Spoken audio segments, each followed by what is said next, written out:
Please don't hold them accountable in case you will not like what you see.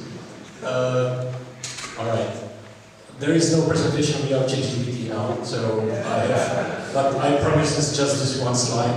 I asked what can be achieved in 24 hours, because the name of my talk is that actually you can start talking to customers in 24 hours. It's actually that simple.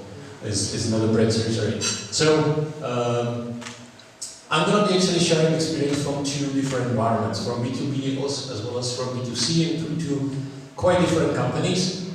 Let me ask you a question. Who of you work in B2B company? Please raise your hand. Okay, and B2C? It's fewer. Okay, that's nice. Alright, so there's going to be something for everyone. Just to give you a little bit of understanding what companies I'm going to be talking about. In the B2B is a company which roughly has 350 people. It's a very international company with customers from all over the world, but very significant presence in the US. So most big customers were from the US. And the company already had established team organization, which means you have your UX designers, visual designers, UX researchers, there's multiple product managers of different levels, so you have really people to rely on in case you need help. On the other hand, the other company is a B2C scale-up. It's rather small, about 80 people. It's entirely based in Czech Republic. The customers are truly all over the world, like from like 60 countries. And the team organization, when I started in the company, was consisting of my boss. And he was actually not, like from his experience, he was more like a business development person, not like a product manager per se. So, just to begin, like, it's pretty obvious why should we talk to the customers, right, as a product managers. But I just want to highlight these three. It allows you obviously discovery as a topic of today, but you really, when you're running a product, you really need to build what the customers need. You might have a very good idea as to what the product you want to build, but then you can deliver it, and if your customer's not going to use it, then it's not really going to be successful. You have a lot of hypotheses, a lot of expectations. You need to validate those, and to validate them, you don't go and ask your colleagues, you go and ask the customers. That's what's really important. Bias, the people around you tend to have very similar opinions as you do. If that's the case, you really need to go outside of your bubble and see how is the world outside. So that's why you really need to have a good representation of your customer base when you're talking to them. And also, the change. Most likely, I'm sure you are familiar with the concept of MVP, minimum viable product. You will most likely not get it right the first time you try something. You will need to iterate, you will need to go back to that thing. And if you don't get it right the first time, the customers will help you to guide you to the right places. And they will point out to the issues which are there with your first solution. So that's really important. Okay, the clicker moment. Alright, let me start with the B2B. So, before we actually start looking to customers, there's a couple of things which you should do. First, really try to understand who are your customers. Especially in B2B, you will have customers from different countries, different segments, different sizes, different revenue. And what's also quite important, especially if you're working in a product which is more like a platform, which can be used in different ways, then you really need to understand how your customers are using the product. You might have, again, some notion of how it's being used, but that does not necessarily mean that's how your customers are using it. You should find your MVPs. That doesn't mean minimum viable product, it means most valuable players. Meaning, find the customers who bring the most revenue. That's really important. It doesn't make sense when you have one customer who generates 80% of your revenue to give you the same value as someone who generates 1% of your revenue. So find your MVPs and make sure that you understand what they are doing with your product and what are their pain points. You can also find the most problematic customers. Trust me, it's going to be painful when you talk to them because they hate you, they hate your product, but you're going to learn a lot from them. And if you listen to them and you work with them, you can slowly turn around the relationship and they actually can turn to being your good customers. The power users, this is especially important in the B2B. You quite often, when you approach a company and say, I want to speak to the customer, you quite often speak to someone who is not really knowledgeable about how your product is being used.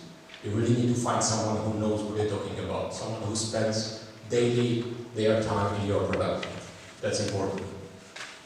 You need to give some incentives to the customer. Their time is valuable, your time is valuable, and in order for them to see value in you together spending time, you need to give them something. Tell them, okay, I'm going to give you our roadmap. I'm going to give you a chance to review what we're working on before it gets released. You're going to be part of the beta program, something like that. Give them a reason why they should talk to you.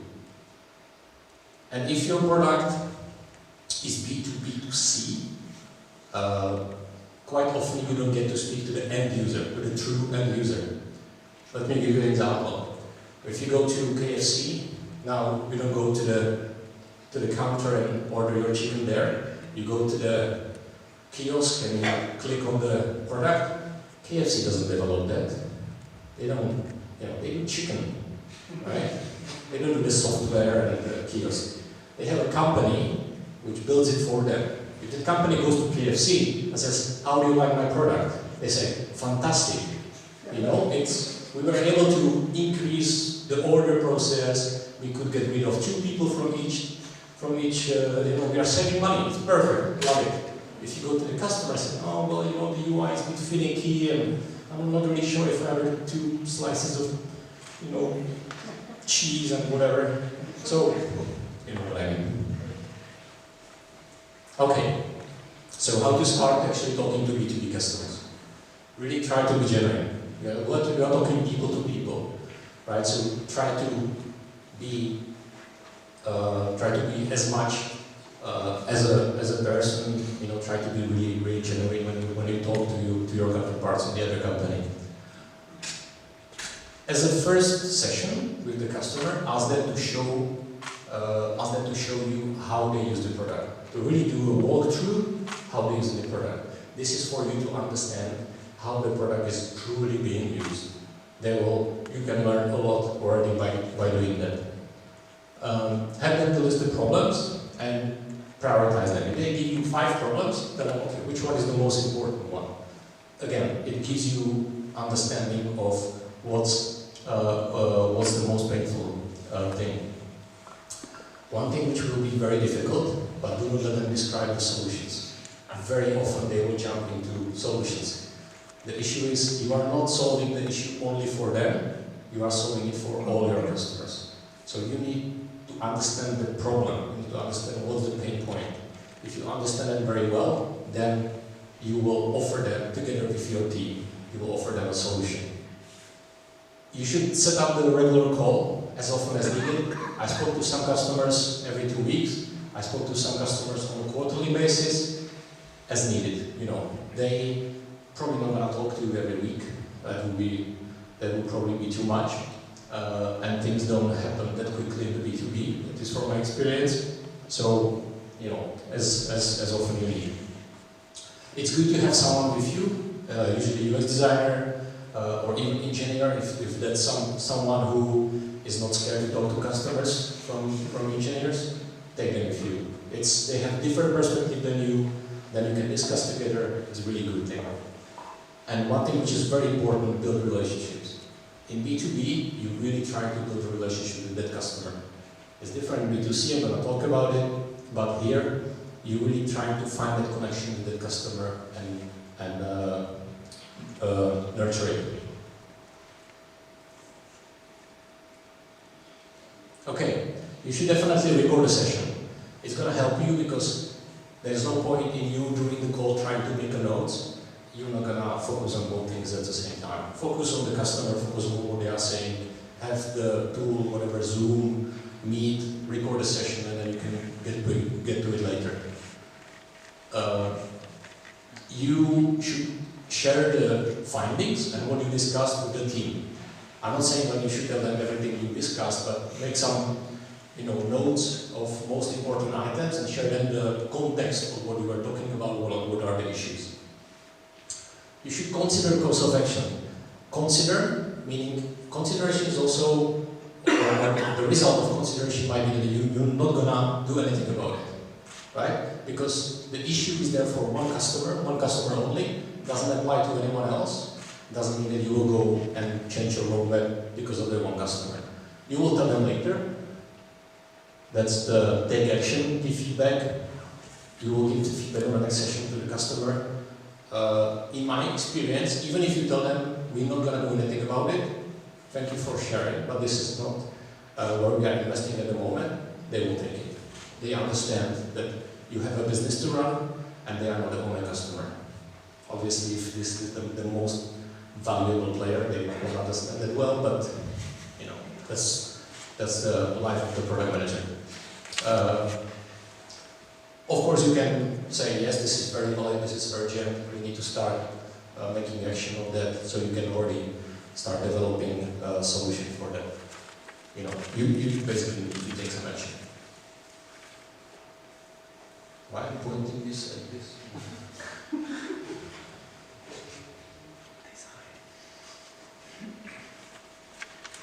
Okay, one thing which I forgot to mention, in larger companies, or in some companies, you have this PM and PO split.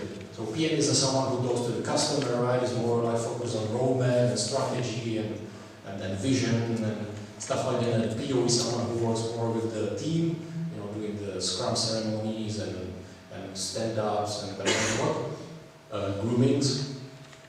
If you have this split, you really need to make sure that the PM shares the most important stuff to the PO, so the PO can go to the team and make sure that they build the right thing, right? If this communication channel is closed or it doesn't work very well, the PO is going to develop something which is not good. You need to provide a context, who did the PM spoke to, etc. One thing which is very good is that you can actually go, and if there is a prototype or if there's a wireframe, if there's a walkthrough of the new functionality, you go to that customer together, PM and PO, and you share that proposal with the customer. And they can give you immediate feedback, how would they work with it? Does that solve their issues? And again, both the PM and PO hear the feedback straight away, can react to it. Very interactive session. And the PM always needs to be a customer voice. You really need to make sure that you are the one person in the company who always kicks for the customer.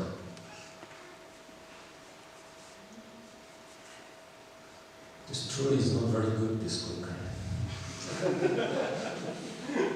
Okay, so there was B2B, let me jump to B2C. Again, just to give you a little background story, this is where this 24-hour comes in.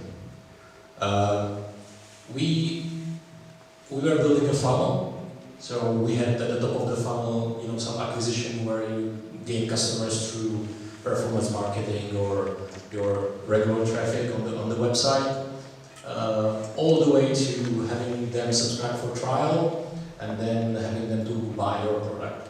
And we were expecting that about 20% of people who are engaged, meaning they will go and interact with the trial. We will see that they actually did the trial and they did some action there, they will convert. It was driven by historical data, so we had this confidence. But in reality it was lower, so we needed to find out why. And one of the ways how we could try to find out was talking to the customers. The issue is that for millennials to go and pick up the phone and talk to the real people on the phone is stressful. I have great news. You need to do that, right? If you want to learn something from customer, you really need to talk to them. So you need to pick up the phone. By the way, this is a true. Google it. It exists. I didn't make it up. Oh.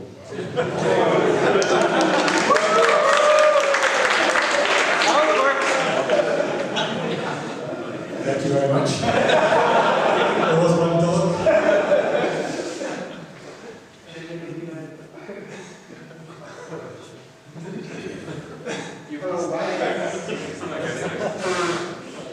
There was a lightning dog.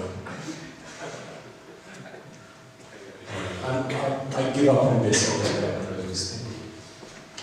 Alright, one thing you can do are email surveys. It's very popular, but there are some issues with email surveys. I'm not saying they are entirely bad, they are a valid way to find out things, but some issues, the thing is you're not going to get them in 24 hours, right? It's just not going to happen.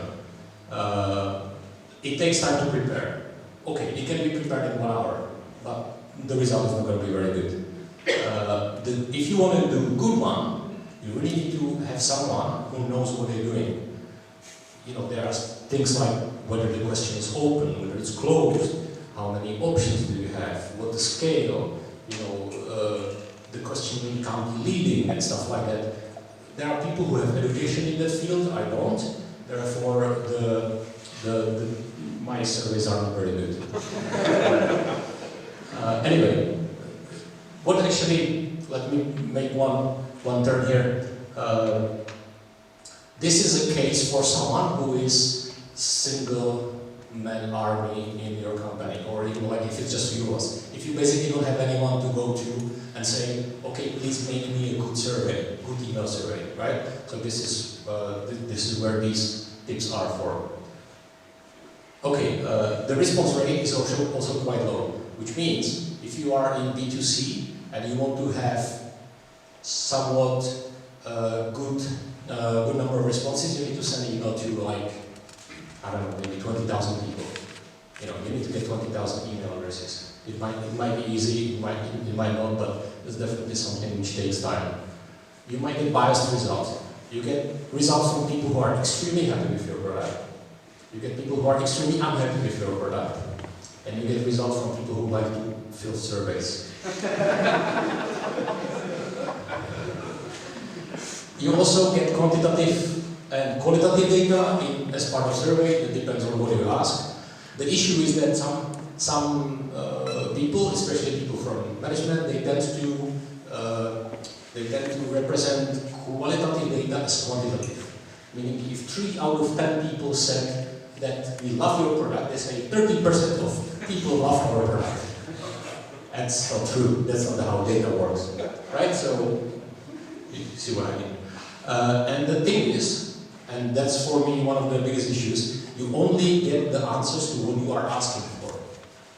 The very good thing about the calls is that you can have an interaction with the person. You can react to what they are saying. Here, you ask, people answer. You ask, people answer. It's very straightforward. Okay, so 24-hour challenge. We said like we need the answers quickly. There were multiple reasons. One of the reasons was that the board was pressuring us to have those answers. So we said, okay, we need to do it very quick. We said we need to find a cohort we are trying to work with. Meaning, okay, we had problem with trials. We wanted to talk only to people who finished the trial. So people who subscribed to the trial but didn't do anything with the trial, we didn't want to talk to them. That's a different cohort. In about 6 hours, we will get there. Okay, first we needed the emails. There is like 4 things listed here how you can get the emails. It obviously depends on your setup and on your company. The way we did it, we asked customer services, do you have any email addresses of people who went through email and, went through the trial but didn't convert? Yes, we have a whole bunch of those. So yes, please share it with me. So we have one set of emails. If you are lucky enough and you have BI, we can ask them. They're not going to get it to you very quickly, most of the time, but you can ask. You can do the query yourself. If you know SQL, you can just query the database, and if you have access. Or you can search on internal CRM. Usually, product managers should have access to CRM. You should be able to do the export, you know. So you can get to some email addresses. That's important. Okay, but how does it work when you have email addresses but you need to talk to people? You need to call them. All right, you set up Calendly. If you don't know Calendly, this is a very magical tool. It's free to use. At least I never paid them anything, and it works. So, and it's very easy. Like if you're using Google Calendar, it works like magic. You just authenticate, and it works. It's perfect. You set which days you are free to talk to people, between what time, and it connects to your calendar, see when you are busy, and it just fills these times when you are free. It's really very, very good. You really need to consider that people really don't want to like talk to you unless we get some incentive. What we did is that we just went to Amazon.com and bought $20 vouchers. And we said, okay, if you're gonna call with us, we're gonna give you $20. And surprisingly, it works quite well. Some people want only $20, but you get some information, some very, very valuable information from them as well. So it's not the only form of motivation, but it's something proven. I know it works. Also, it's really good to make them understand that they can be talking to someone who can really make the change. Meaning if they're talking with someone who has a higher position within the company, like CPO, head of product, whatever. But they really like to talk to those people with titles. This is especially true for the US, for some reason. And you really need to make it super easy to participate, right? So they just need the 2 clicks. Yes, I want to talk to him, select time, bank, set up, it lands in their calendar. It's really, the calendar is really good. Okay. So in really like about 6 hours, we already had first like few calls booked, and at the same time I was already actually the following day I had done 2 calls. Okay, in the calls, this is a little bit different to the B2B.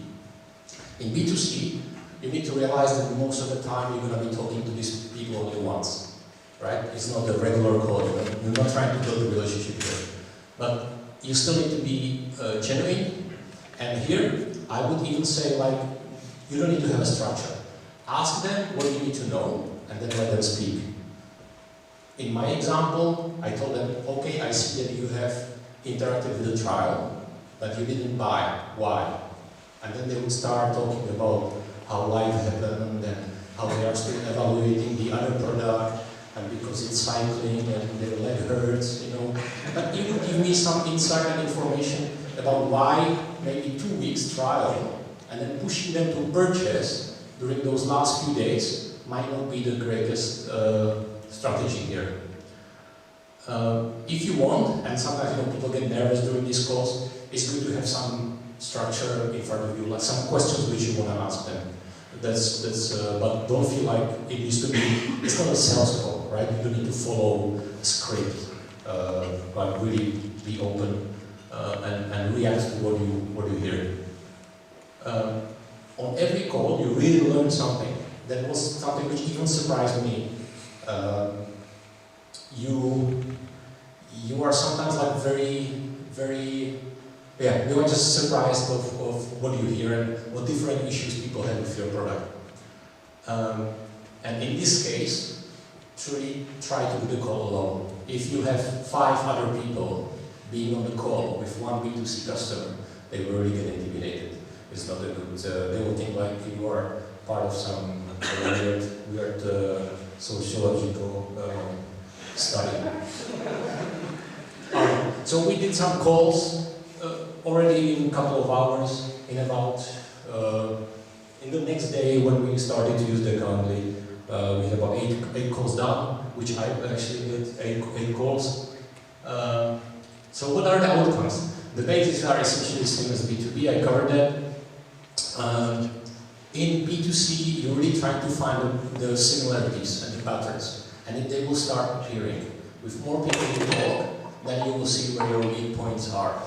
and you can really start building understanding of what you're doing, what you're not doing right. Try to spot opportunities. I will give you one example.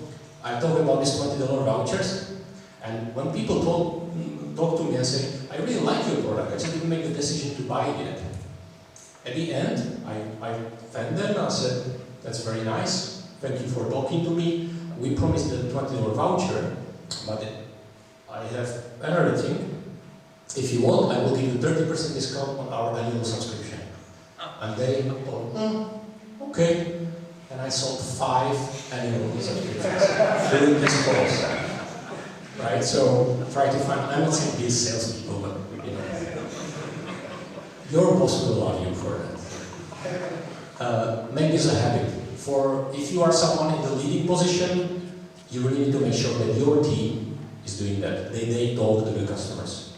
Right? If you do it alone, or if just one person does it, it's not good. You need to make sure that everyone has this as a habit and they do it on a regular basis. And involve the whole PM team. That's what I learned as well. Alright, so we were done with our calls in 24 hours. So we succeeded with our challenge. And let me close with some not so obvious benefits. You can spot the USPs. So when people start talking about something and what they love about your product, you can some important unique selling points to what USPs means will be appearing, and you can share them with your marketing, and then they will start building strategy around it, and it's really good. It's very good for brand because people will perceive you as someone who is open, who wants to talk to customers, and they will share it among themselves, and it's gonna be good for a brand. It makes you, as a product manager, credible when you're talking to other stakeholders. So when you then talk in some meetings, about something, and some people will have opinions, and you can say, I have experience to go and talk to the customers, and this is how they feel. It will give you flexibility. You might have a vision, you might have a roadmap or be planned, but then you talk to the customers on a regular basis, and then you will see that you maybe need to change the course of action because you learned something new. And sales, I already talked about it, how I was amazing at sales. All right, that's it. That's it from me. Thank you. This is